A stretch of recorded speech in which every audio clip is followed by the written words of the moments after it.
gas were banned, and mothers were made to taste their baby milk to prove it wasn't explosive. Thankfully, our Prime Minister managed to depart for his family holiday in the Caribbean before the airport clampdown occurred. As Blair also helpfully explained at the Labour conference, ID cards, traditionally resisted by the public, would be introduced. Again, because he says they are necessary in a changing world. But every one of the 4 alleged 7/7 bombers would have legally had one. So what are they hoping to achieve with them? ID cards will have the same effect on preventing terrorism as license plates have in preventing car crashes. And there's now talk of introducing biometric identification, iris scans and body scanners. Who is actually being watched here? The so-called terrorists or us? MI5 has boosted its numbers since the attacks by 25%. The Metropolitan Police has requested funding for an additional 1,500 anti-terrorist police, while police powers have risen considerably. These include the right to detention without trial. The UK is currently the only European nation to have suspended Article 5 of the European Convention on Human Rights, which prevents such detention. How can a supposedly free, moral and rational society allow the imprisonment of human beings without having the evidence to actually charge them with wrongdoing? What happened to the concept of innocent until proven guilty? When was it decided that this no longer applied to every one of us, irrespective of race or background? Consider the cases of the following terrorists.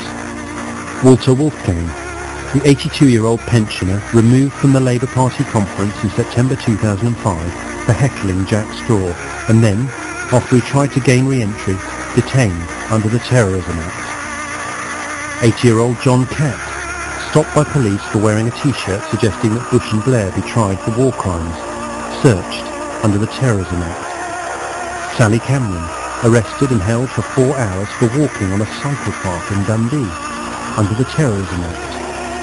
Isabel Ellis Cockcroft, stopped and searched under the Terrorism Act, despite being 11 years old. Ian Blair said in a GMTV interview in February 2005, "I don't think people should distinguish crime and terrorism too easily." Think about those words coming from the Chief of Police. I don't think people should distinguish crime and terrorism too easily.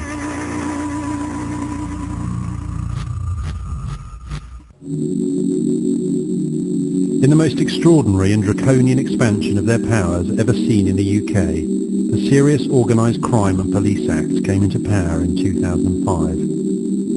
The provision you may have heard about in the media was Section 132, the restriction to demonstrate within 1 kilometre of Parliament Square, obviously an essential tool in fighting organised crime.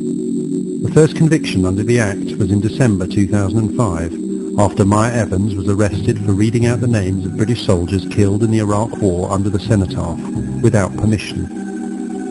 Since when was peaceful protest a serious organised crime? But the more important section of the Act, and one that was barely mentioned by the mainstream media, was the changes made to the powers of arrest used by the police. From New Year's Day 2006, the police can now arrest you for any offence at all, including dropping litter, or not wearing a seatbelt. Indeed, according to the actual wording of the Act, the police can even arrest you, quote, to enable the name of the person to be ascertained. If you don't think they would ever actually do that, ask yourself why they would include it in the Act at all, if they were never going to use it. We are constantly told that the terrorists, especially the CIA-created Islamic group Al-Qaeda, are attacking our way of life and our freedom. But these transparently absurd claims are made only by our government, never by the terrorists themselves, who consistently cite very different and very specific grievances. And ironically, it's not the terrorists attacking our way of life, but our own government. Through the expansion of police powers and stringent anti-terrorist measures being imposed upon Britain, they are using our fear for our safety to restrict our liberty, and they are using their false promises of security to erode our privacy. This is happening now, and it's happening to every person in the UK. You are not somehow exempt from the regulatory provisions of the new police state being brought into this country. The terrorists cannot take away our freedom or change our way of life. Only our own elected leaders can do that. And they are. If you have examined any of the information released about the attacks of the 7th of July, or if you get your news from a reputable source, i.e. one outside of the mainstream media, then you probably are one of those advocating an inquiry into the London bombings. We suggest you stop wasting your time. Why? Because full public inquiries are not full, and they're not public. These terms are used simply to delude us into thinking that the process of an inquiry is intended to uncover the truth about something. This is simply not the case.